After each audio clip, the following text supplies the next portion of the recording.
Baik, bismillahirrahmanirrahim. Assalamualaikum warahmatullahi wabarakatuh. Pada video kali ini kita akan sama-sama belajar tentang dasar proses roasting dalam kaitannya dengan pirometalurgi.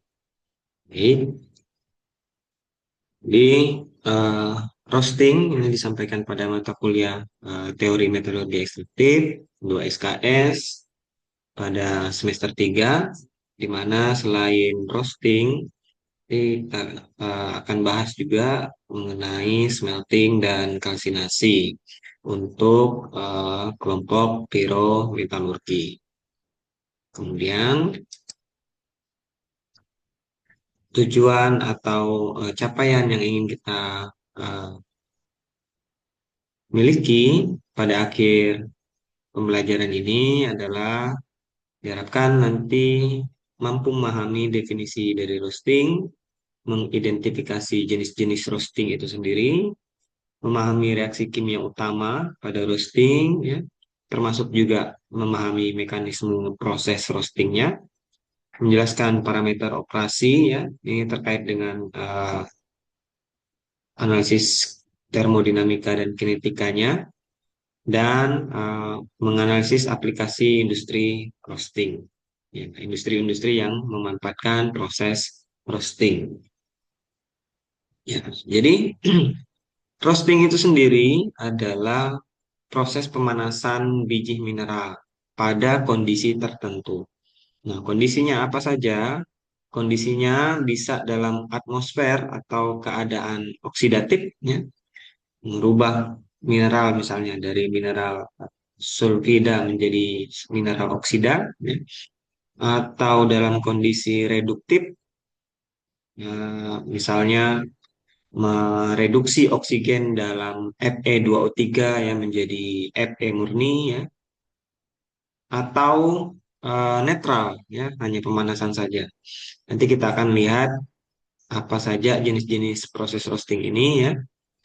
Jadi kalau kita lihat perbedaan antara roasting, smelting, dan kalsinasi ini ada sedikit perbedaan. Jadi roasting ini tujuannya adalah untuk mengubah bentuk kimia mineral, ya, terutama dipakai dalam mengubah atau mengkonversi mineral sulfida menjadi mineral-mineral oksida. Nah, kenapa ini dikonversi menjadi oksida? Karena biasanya mineral oksida ini akan lebih mudah larut dibandingkan mineral-mineral sulfida. Jika kita ingin melanjutkan proses pengolahan mineral atau ekstraksi menggunakan proses leaching, misalnya.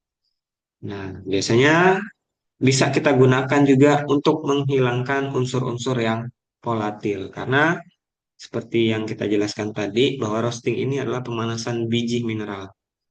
Otomatis unsur-unsur yang volatil seperti sulfur, ya, arsen, raksa yang mudah menguap akan bisa kita hilangkan dari mineral yang kita sedang olah. Kemudian bisa juga digunakan untuk meningkatkan reaktivitas mineral untuk proses selanjutnya. Membuka pori-pori, kemudian tadi mengubah apa, bentuk mineral atau ikatan mineral utamanya. Kemudian apa bedanya dengan smelting dan kalsinasi? Jadi kalau kita lihat smelting, smelting ini tujuan akhirnya adalah untuk melebur logam. Jadi perbedaannya, roasting dilakukan di bawah titik lebur eh, dari logam yang terdapat pada mineral, sedangkan smelting dilakukan hingga melebur logam dan dihasilkan produk logam cair.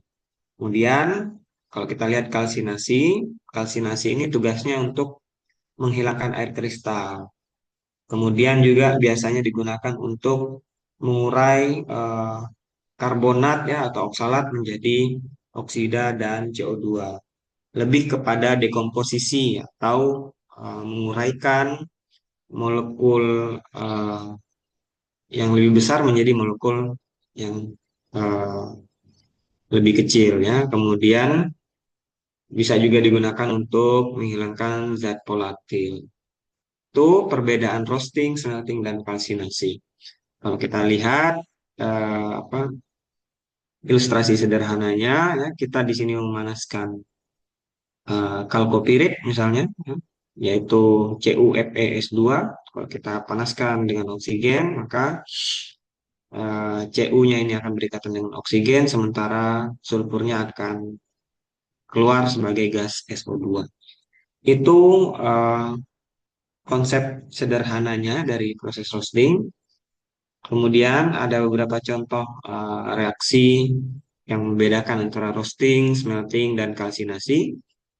Misalnya roasting, ya, roasting ini digunakan untuk mengkonversi mineral zinc sulfida, ya, atau ZNS menjadi zinc oxide. Ya. Karena zinc oxide ini lebih mudah untuk kita ekstrak lebih lanjut menggunakan leaching dibandingkan zinc sulfida.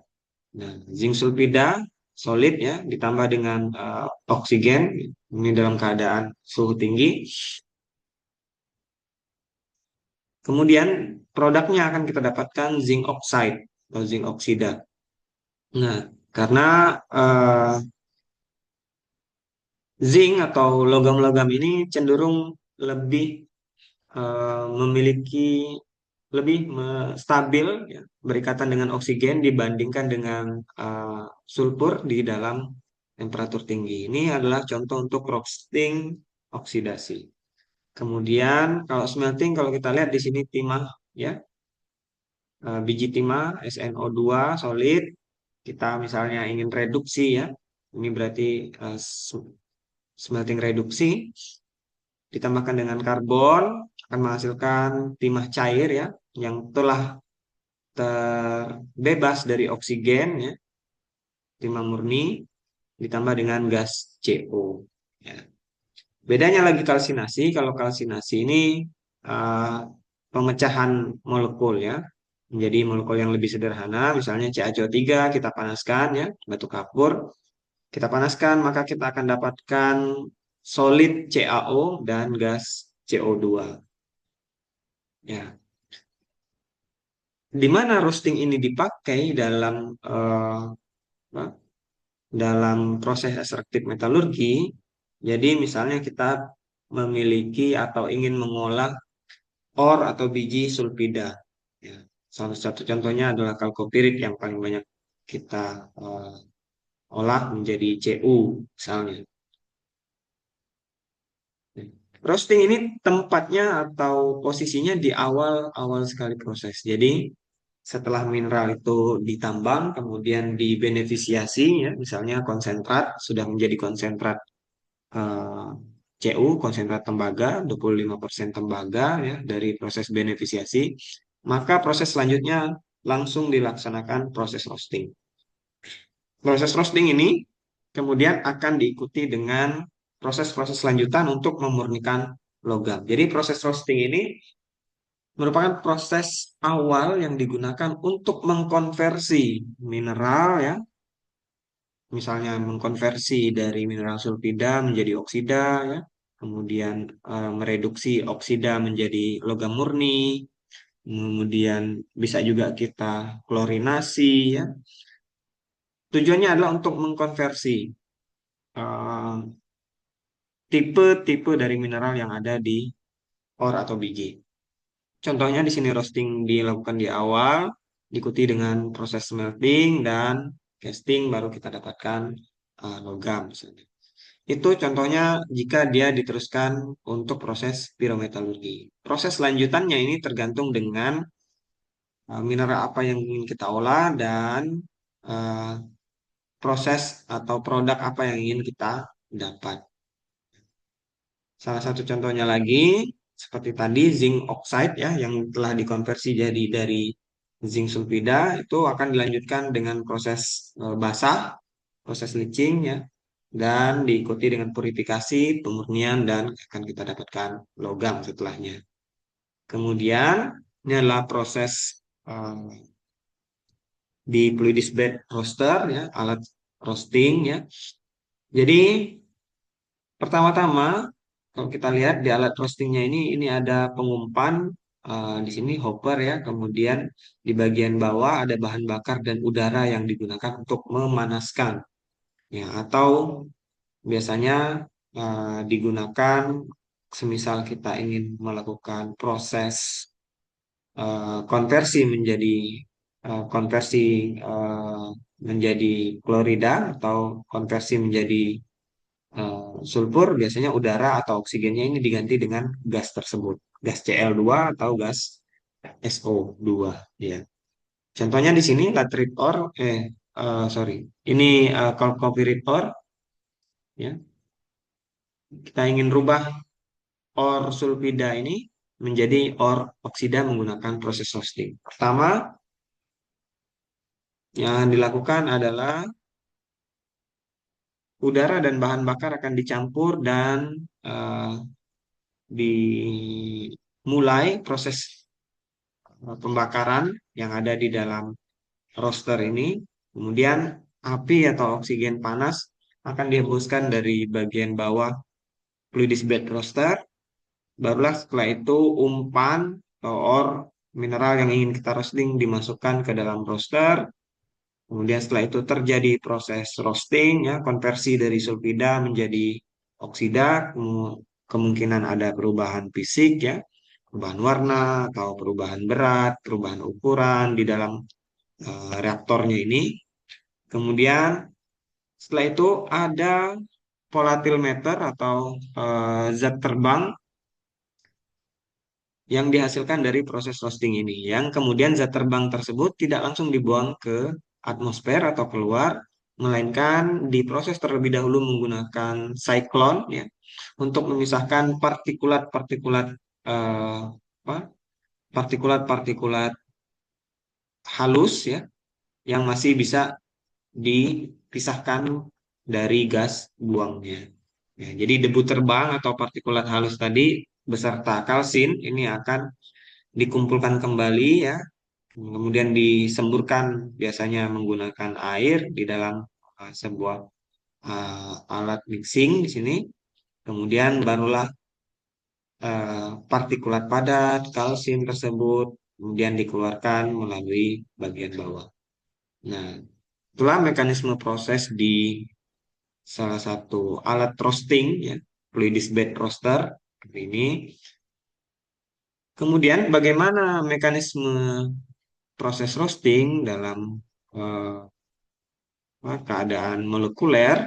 Jadi pertama-tama kita bayangkan terlebih dahulu partikulat atau biji ya, ore tersebut berbentuk bola ya. Kalau kita uraikan lagi ore tersebut, kita asumsikan dia memiliki lapisan tipis ya, lapisan film di sekitar permukaan partikel padat atau permukaan ornya, kemudian memiliki lapisan abu, di mana lapisan abu ini merupakan lapisan atau bagian dari ore yang tidak memiliki logam target ya. Kemudian ada juga core atau inti yang di mana logam target berada ya, posisi atau tempat di mana logam target itu berada di dalam sebuah ore. Nah, kemudian di sebuah partikel itu pasti memiliki pori-pori. Jadi apa yang akan terjadi jika kita mereaksikan gas ya, misalnya ini gas O2 dalam proses roasting, kita reaksikan dengan partikulat padat atau mineral yang ada di dalam ore, maka proses yang terjadi yang pertama adalah gas tersebut akan berdifusi melalui lapisan film. Setelah itu, yang kedua, gas oksigen tersebut akan berdifusi melalui lapisan abu ya, di mana di sini hanya terjadi proses difusi saja atau bisa juga terjadi proses adsorpsi gas ya melalui pori-pori. Kemudian barulah proses yang ketiga adalah proses reaksi terjadi ya antara metal sulfida menjadi metal oksida. Reaksi ini terjadi pada inti ya atau permukaan inti. Ya. Kemudian terjadi perubahan fisik, misalnya perubahan warna ya, karena berubah dari metal sulfida atau logam sulfida ikatannya ganti dengan logam oksida. Kemudian gas buang yang terbentuk ya dari proses reaksi di nomor 3 ini akan keluar, misalnya contohnya di sini adalah gas SO2 akan keluar dari lapisan produk ya atau dari lapisan abu ya. Ini keluar mengarah ke lapisan film. Kemudian setelah itu gasnya ini akan berdifusi lagi melalui lapisan film kembali ke atmosfer atau ke lingkungan sekitar. Jadi yang kita dapatkan dari proses ini adalah produk yang pertama adalah produk padatan ya. Padatan yang sekarang mengandung logam oksida yang sudah dikonversi dari logam sulfida menjadi logam oksida tadi dan juga gas SO2. Biasanya gas SO2 ini akan dimanfaatkan kembali untuk membuat asam sulfat ya. Nah, suhu yang tinggi ini biasanya akan menyebabkan oksida ini lebih stabil dibandingkan sulfida. Jadi lebih mudah terbentuk logam oksida dibandingkan logam sulfida. Kalau kita lihat diagram Ellingham, jadi diagram Ellingham ini merupakan diagram yang menunjukkan hubungan antara delta G atau eh, apa, energi bebas Gibbs ya, delta G dengan temperatur. Nah, semakin ke bawah ya, semakin bawah garis-garisnya ini, maka semakin stabil fase dan reaksinya. Maka eh, semakin mudah reaksinya akan terjadi. Nanti kita akan bahas Ellingham diagram ini dalam satu video khusus ya untuk menjelaskan penjelasan detail dari diagram Ellingham. Kalau kita lihat ya, di sini ada reaksi antara Cu plus oksigen menjadi CuO dan Cu plus S2 menjadi CuS.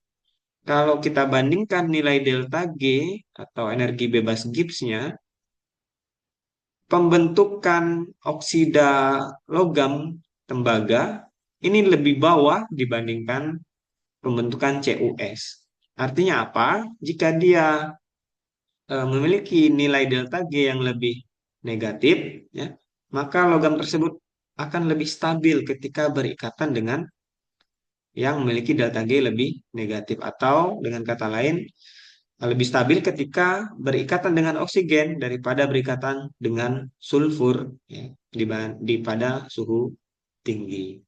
Ya. Kemudian ada 5 jenis roasting ya yang akan kita bahas nanti ada oksidasi roasting ya, reduksi roasting, sulfatizing roasting ya, fluoridizing roasting ya, dan magnetic roasting. Mungkin yang akan kita bahas nanti hanya 4 kecuali magnetic roasting. Yang pertama adalah oksidasi roasting. Jadi oksidasi roasting ini seperti yang kita bahas di contoh zinc sulfat menjadi zinc oxide tadi. Ini merupakan proses roasting yang digunakan untuk mengubah mineral menjadi bentuk oksida.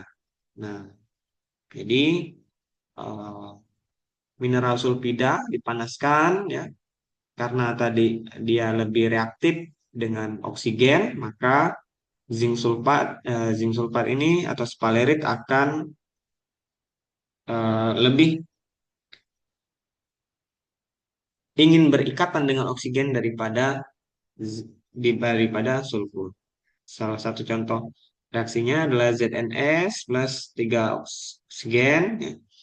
Pada suhu tinggi, zinc ini akan berikatan dengan oksigen dan sulfurnya akan lepas berikatan juga dengan oksigen membentuk gas SO2.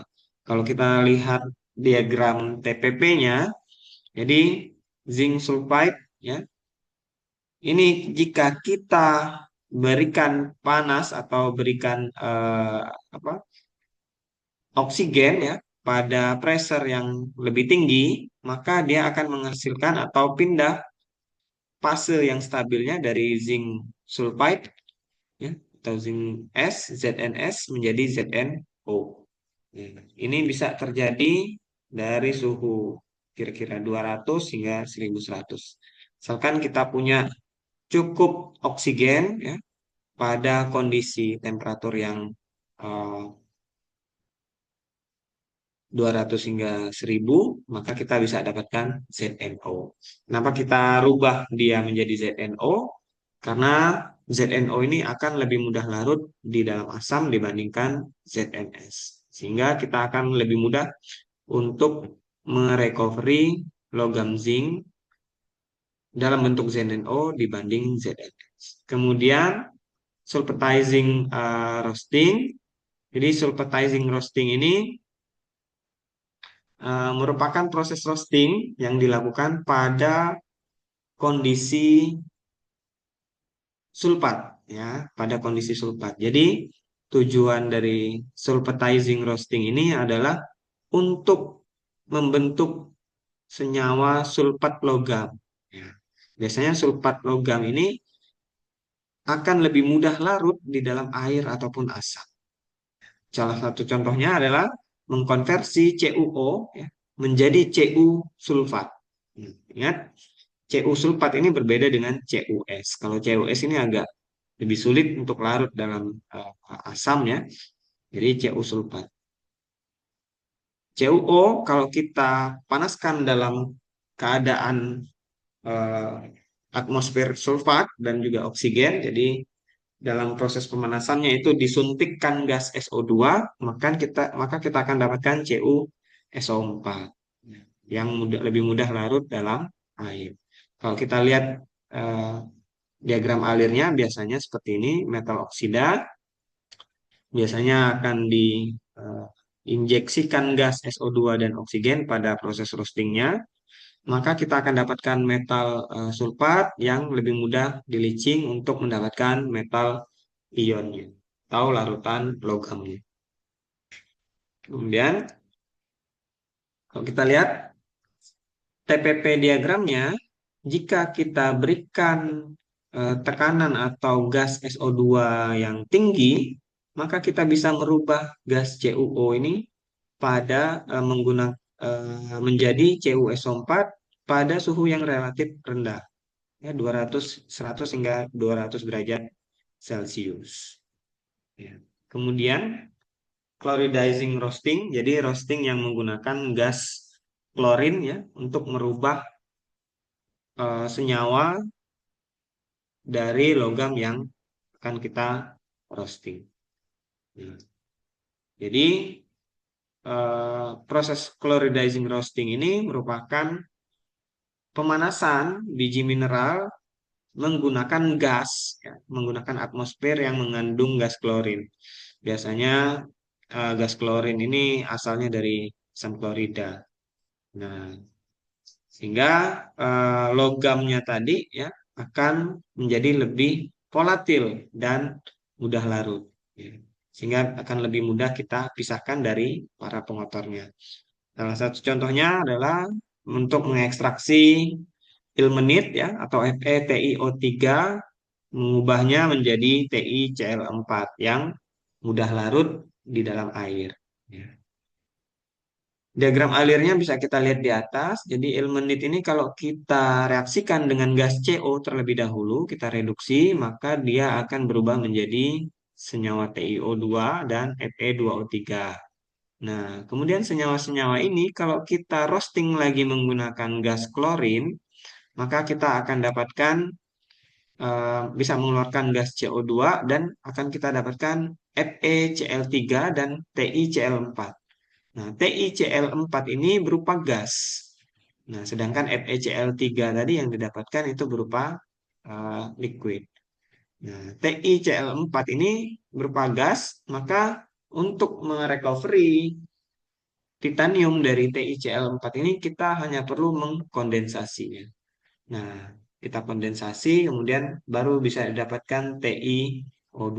Kalau kita lihat diagram TPP-nya, jadi kalau kita punya TiO2 ya, ingin kita rubah menjadi TiCl4 menggunakan klorinasi, kita bisa lakukan itu pada suhu yang lumayan tinggi ya, 500 misalnya, pada gas klorin yang atau tekanan atau injeksi gas klorin yang cukup tinggi.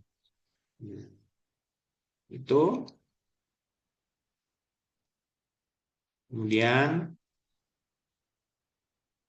reduksi. Nah, jadi roasting reduksi ini adalah roasting atau pemanasan biji, biasanya biji oksida yang digunakan untuk mereduksi oksigen atau mengurangi jumlah oksigen di dalam mineral tersebut. Salah satu contoh yang paling umum di industri adalah reduksi biji besi atau hematit menjadi besi. Nah, biji besi ini kalau kita panaskan dengan gas CO2, dengan gas karbon monoksida atau CO, dia bisa kita reduksi menjadi Fe3O4 ya. Kemudian Fe3O4 ini kalau kita reduksi lagi menggunakan CO, dia akan berkurang lagi komponen oksigennya menjadi FeO. FeO kalau kita reduksikan lagi menggunakan CO, maka kita akan dapatkan besi. Nah, biasanya proses reduksi ini dilakukan di blast furnace ya, dari eh, teknologi yang konvensional. Kalau kita lihat TPP diagramnya, Fe2O3 ini bisa berubah menjadi Fe3O4 sekitar suhu 400-an. Kemudian Fe3O4 bisa berubah menjadi FeO sekitar 800-an ya. FeO bisa menjadi Fe ya, sekitar di atas 800 hingga 900. Nah, ini bisa terjadi jika dilakukan dalam keadaan reduktan atau dengan menambahkan gas CO. Yang pertama, reduksi akan terjadi untuk merubah Fe2O3 menjadi Fe3O4 ya. Fe3O4 bereaksi lagi dengan CO menghasilkan FeO, FeO kemudian akan menghasilkan Fe. Ya, ini salah satu industri ya yang menggunakan proses roasting, lebih tepatnya reduction roasting yang seperti pada slide sebelumnya. Jadi industri besi ini biasanya menggunakan reduction roasting untuk mereduksi konten atau komposisi oksigen di dalam eh, mineralnya. Nah, kalau kita lihat dari Ellingham diagram, di sini Ellingham diagram terlihat bahwa eh, gas CO yang digunakan pada proses roasting ini baru bisa terbentuk ya. Kita lihat di sini dia posisinya di bawah, baru bisa terbentuk pada suhu sekitar 700. Itu merupakan hasil reaksi dari gas CO2 dan karbon. Nah, kalau kita lihat di gambar sebelah kiri, yang pertama akan terjadi pada proses pembuatan besi ini pada tungku ya, sini tungku blast furnace. Yang pertama akan terjadi adalah pembakaran karbon ya dengan oksigen ya, menjadi CO2.